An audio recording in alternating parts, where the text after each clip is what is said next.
Channel को subscribe करके वापस आने के लिए धन्यवाद। मेरा नाम है इंजीनियर विकी भारद्वाज। आज हम बात करेंगे बड़ी बड़ी कंपनियां, फैक्ट्रीज़, दुकानें जो एकदम से गिर जाती हैं, उनके नीचे गिरने का कारण क्या है। कारण कोई बाहर से नहीं आता, वो कारण इंटरनल कारण ही बनते हैं। उन कारणों को आज हम बात करेंगे, डिस्कस करेंगे from the book how the mighty fail, जो कि जिम कॉलिन ने लिखी है। जिम कॉलिन एक बहुत बड़े मैनेजमेंट गुरु हैं।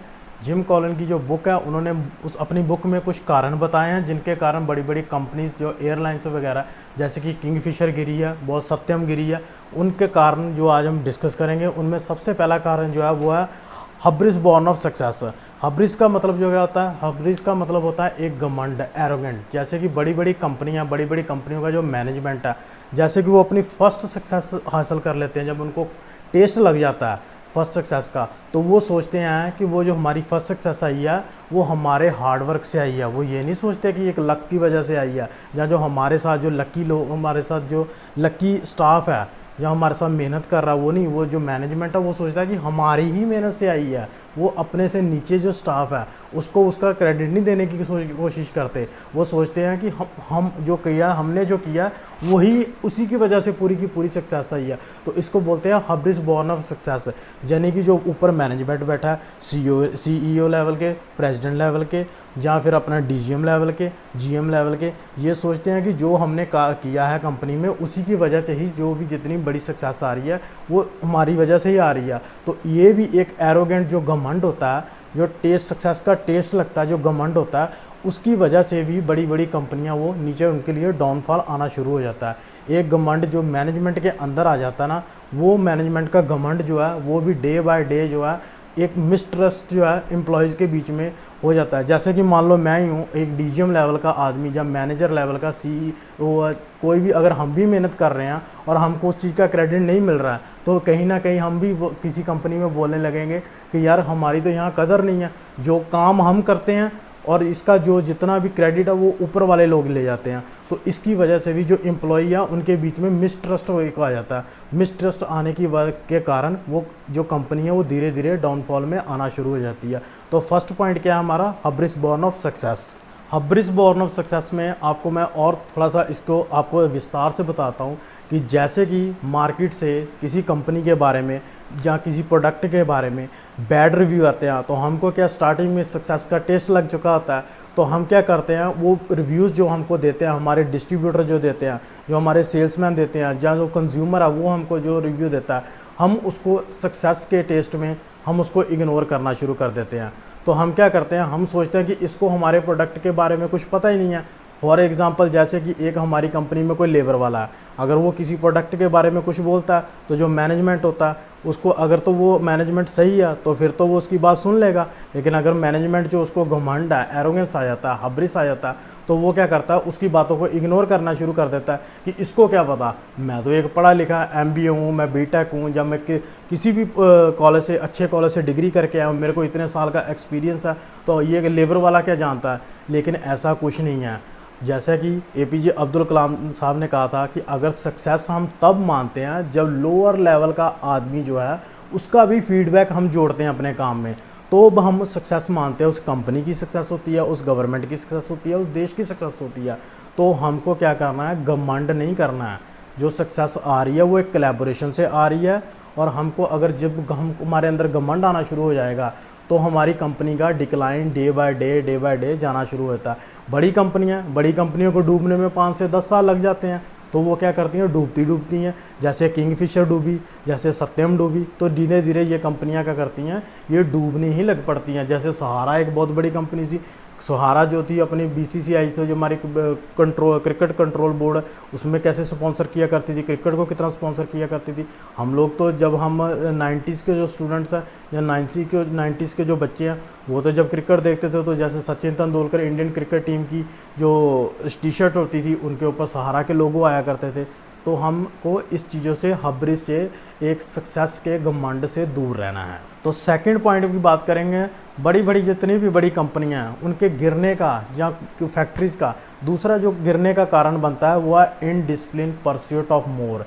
इसकी, जैसे कि हमारे चैनल का मोटिव है कि आपको लेमन लैंग्वेज में बताएंगे। अगर तो हम इकोनॉमी की, जैसे कि मैं मैकेनिकल इंजीनियर हूँ, मैं आपको डीप ग्राफ्स में जाकर भी समझा सकता हूँ, लेकिन वो क्या, हर आदमी को जो मैं कहना चाह रहा हूँ उसको समझ आनी चाहिए बात, लेमन लैंग्वेज हम बात करेंगे।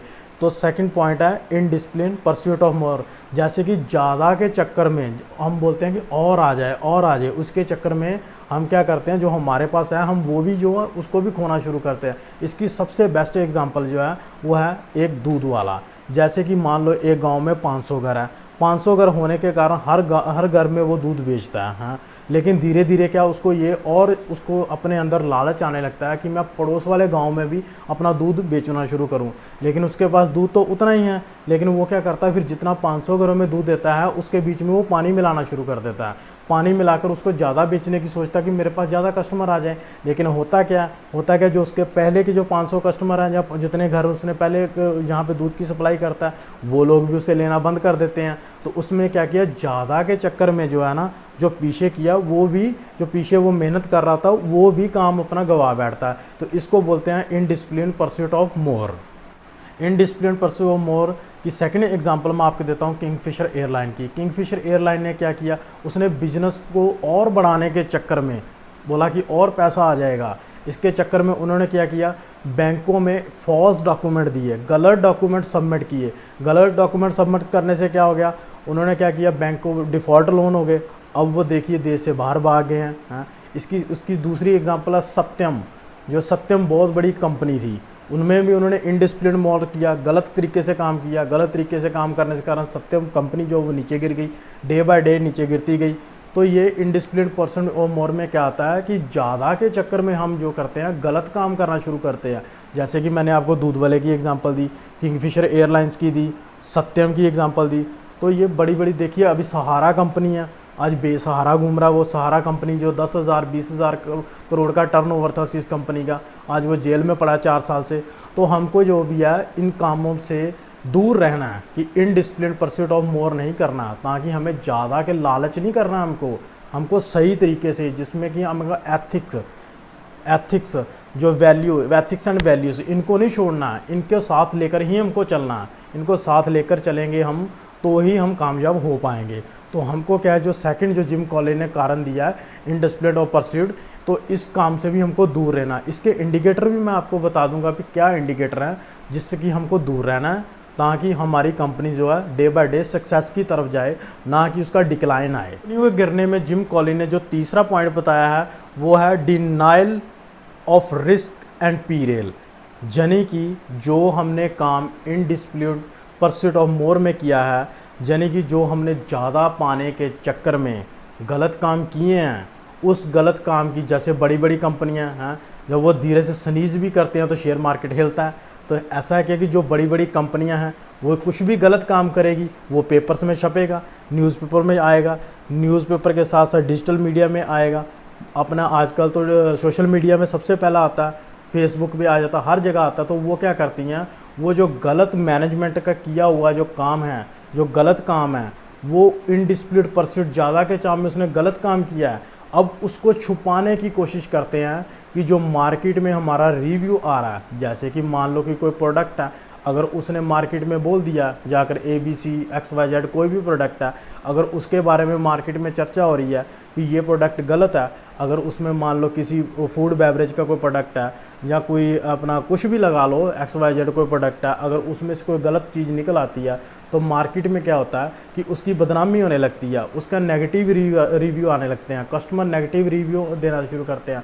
तो हम क्या करते हैं, वो कस्टमर को सेटिस्फाइड करने की बजाय हम उसको इग्नोर करना शुरू कर देते हैं। और सबसे बड़ी बात क्या है कि जो बड़ी कंपनियां, उनके पास पैसा होता है, बड़ी कंपनियां क्या करती है, उस न्यूज़ को दबाने की कोशिश करती हैं, लेकिन वो न्यूज़ दबती नहीं है, वो डे बाय डे निकलती ही रहती है। हम सोशल मीडिया पे दबा लें, हम कितनी दबा लें, हर जगह पे हम न्यूज़ को दबाने की कोशिश करेंगे अगर, तो वो न्यूज़ दबती नहीं है, वो डे बाय डे ही और उभरती है। और इससे क्या होता है, जो अगर चलो हमने बाहर कहीं पे हमने न्यूज़ को दबा भी लिया, अगर हमने किसी प्रेस वाले को खरीद लिया या किसी न्यूज़पेपर वाले को पैसे देके बोला कि हमारे बारे में अच्छा रिव्यू लिखो, वो लिख तो देगा, लेकिन जो कंपनी के जो इंटरनल एम्प्लॉयज़ होते हैं उनको तो पता है ना कि ये कैसा प्रोडक्ट है, या इसमें ये प्रॉब्लम आई थी, जेन्युइन प्रॉब्लम थी या नहीं थी।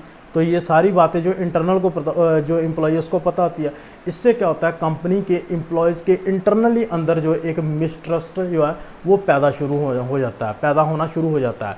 इससे फिर क्या होगा, वो कंपनी का जो एम्प्लॉई है ना, वो धीरे धीरे अपने अंदर बातें करने लगेंगे कि यार हमारे प्रोडक्ट में ये प्रॉब्लम तो आई थी, लेकिन हमने क्या किया, कस्टमर की बात को सुना नहीं। अब कस्टमर वो प्रोडक्ट खरीद नहीं रहा। क्या अगर मान लो कोई बेवरेज का प्रोडक्ट है, कोई अगर फूड प्रोडक्ट है, अगर उसके अंदर मक्खी मच्छर वगैरह एक्सेट्रा एक्सेट्रा कुछ भी पाया जाता है, तो क्या हम वो पिएंगे? हम भी तो चलो वहाँ हम कहीं से बाहर नहीं किसी से बात करेंगे, लेकिन अपनी फैमिली के साथ तो बात करेंगे। बहुत से मैंने ऐसे लोग देखे हैं, कुछ जो खाने वाले ड्रिंकेज होती है वो बाहर तो बहुत अच्छा सेल करेंगे जाकर, मान लो सेल्समैन है, बाहर जाकर बोलेंगे हमारा प्रोडक्ट बहुत अच्छा है, इसको खरीदो खरीदो, लेकिन अपनी फैमिली में जाके क्या बोलेंगे, यार ये तो केमिकल है, ये नहीं पीना चाहिए, ये XYZ ऐसा प्रोडक्ट है, इसको नहीं यूज़ करना चाहिए, ये टेबल हल्का बनाया कंपनी ने, इसको नहीं यूज़ करना चाहिए, ये बल्ब है इसकी लाइट कम हो जाती है, ऐसा नहीं यूज़ करना चाहिए। तो कंपनी का जो इंटरनल एम्प्लॉय होता है वो उसके अंदर मिसट्रस्ट पैदा होता है। मिसट्रस्ट जो पैदा होने लगता है तो कंपनी का एम्प्लॉय धीरे धीरे एक अच्छी कंपनी ढूंढनी शुरू कर देता है। कंपनी जब इतने बुरे दिन आए हों, कहते हैं ना ऊंट पे बैठे आदमी को भी कुत्ता काट लेता है। अब जैसे जैसे कंपनी इतनी गलतियां करती गई, इसके साथ क्या होता है, फिर आती है बारी चौथे पॉइंट की है। जब इतनी गलतियां लगातार होती गई, अब कंपनी के जब माड़े वक्त आए हो, बुरा वक्त आया हो, तो वो और गलतियां करती है। इसमें इसी कड़ी में वो चौथी गलती क्या करती है, ग्रैस्पिंग ऑफ सैल्वेशन, जिसको नाम दिया है जिम कॉलिन ने। उन्होंने चौथे पॉइंट को क्या बोला, ग्रैस्पिंग ऑफ सैल्वेशन।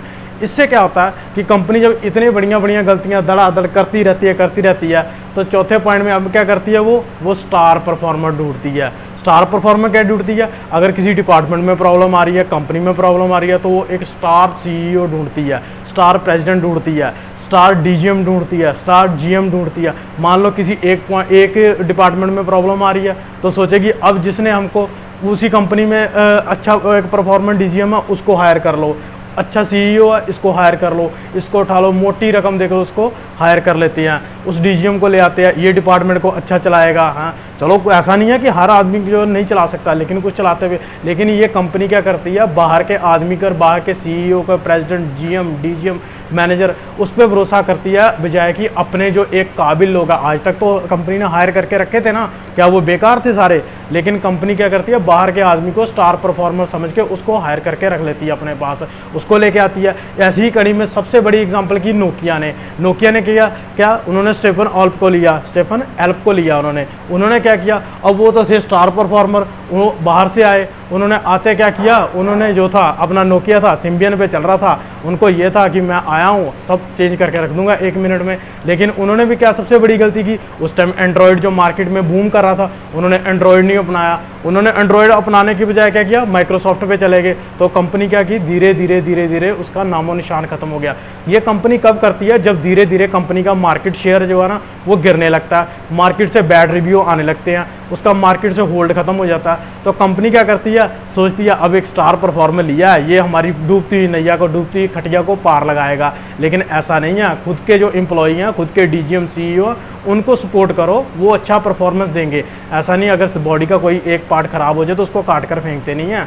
ऐसा नहीं है कि बाहर से हम डुप्लीकेट ही लगा के ला दें, उसका ट्रीटमेंट करते हैं पहले। तो कंपनी, मैक्सिमम कंपनी ये क्या करती हैं, वो बाहर से एक स्टार परफॉर्मर लेके आती हैं, उनको स्टार परफॉर्मर जो है वो और उनकी डूबती हुई नैया को और डुबो देते हैं काफ़ी टाइम। ऐसा नहीं कि हर टाइम, वो काफ़ी टाइम इनको डुबो देते हैं। तो ऐसा ही एक नोकिया की एग्जांपल है। तो जब कंपनी का बुरा वक्त आ रहा हो तो इसी पॉइंट में हम 5वां पॉइंट भी रख देते हैं, इसको बोलते हैं कैप्सुलेशन टू इररेलेवेंस और ए डेथ।